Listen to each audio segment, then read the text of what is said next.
Nasunog na palengke sa Kasiglahan Village, Montalban, Rizal. Makikita sa video na nilamon na naglalagablab na apoy ang buong Kasiglahan Market.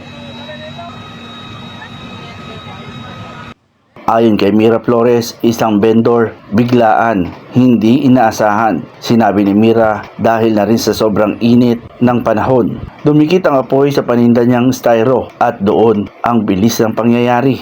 Namin inaasahan na magkaroon po kami ng sunog dito sa Kasiglahan Market. Ang pagkakaalam ko kasi sa sobrang init ng araw na yon, yung styro nakadikit kasi sa bubong. Parang doon nagsimula. Tapos dumikit yung dumikit yung apoy sa sa pwesto ko. Kasi yung pwesto ko plasticware, puro mga styro. Ang bilis ng pangyayari. Dagdag pa niya, parang ipo-ipoan niya ang apoy. Parang ipo-ipo yung apoy. Matapos ang sunog, dito na tumanbad kay Mira. Walang natira, walang mapakinabangan. Sinubukan pang kuhain ang gamit pero hindi kinaya dahil sa malakas ang apoy at mainit. Pera ko sa bolt ko, sunog yan. Tinulungan kami maraming tumulong sa akin na makuha yung pero wala na talaga ako napakinabangan. Sinabi rin ni Mira, aabot sa 2 milyong halaga ang nawala sa kanya. Dami po. Almost kulang-kulang 2 million ang nawala sa akin. Freezer ko, 6. Aircon, TV, at yung mga sa negosyo ko kasi. Sabi ni Mira Flores na sana matulungan sila ni Kong Nograles na mapagawa ang market para makapag-umpisa muli. Sana hiling kami kay Congressman Nograles, matulungan man lang kami sa pagpapatayo ng wet namin. Kasi yung wet na yan, mahalaga talaga sa amin yan. Kasi lahat ng tao wala pong hanap buhay zero. Lalo ako zero ako. Ilan ang anak ko may negosyo. Zero po, walang gumagana sa amin. Zero talaga ako, back to zero. Hindi lang ako, halos lahat na-apektuhan ng sunog.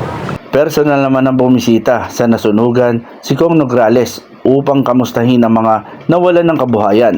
Isa dito ang namamahala ng Kasiglahan Market na si Mrs. Luisita Pacheco.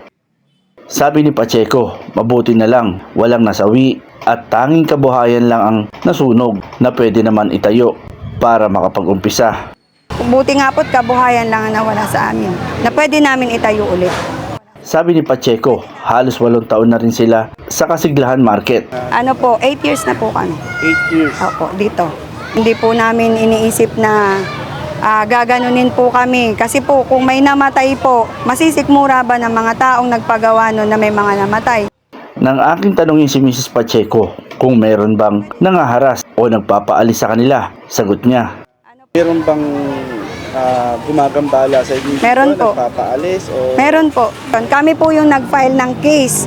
Bakit po? Kasi po may mga panahon po noong 2020 na kami po yung hinaharas. Nagpapapasok po dito ng mga bulldozer. Binubuldozer po yung mga parte ng lupa. Hinahuhukay. Pati po yung pagitan po ng pwesto doon, pinaghuhukay po nila. Kaya naman napilitan silang mag-file ng kaso para maproteksyonan sila ng batas. Kaya po napilitan po kaming mag-file sa court para po maprotektuhan kami ng batas. Sa totoo lang po, hindi naman kami nakikipag-agawan eh. Ang sinasabi po namin is yung tama na dapat kung kinakausap nila kami, hindi kami haharasin.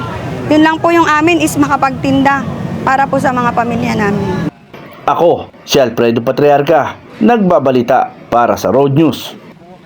Ang lahat po ng ito ng pinagawa namin ay pera po ng tao ng asosasyon. Asosasyon? Opo. Hindi yung galing kung sino man? Wala po.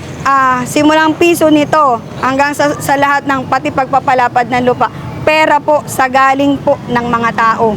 Nag-contribute po kaming lahat para po mapatayo namin ito.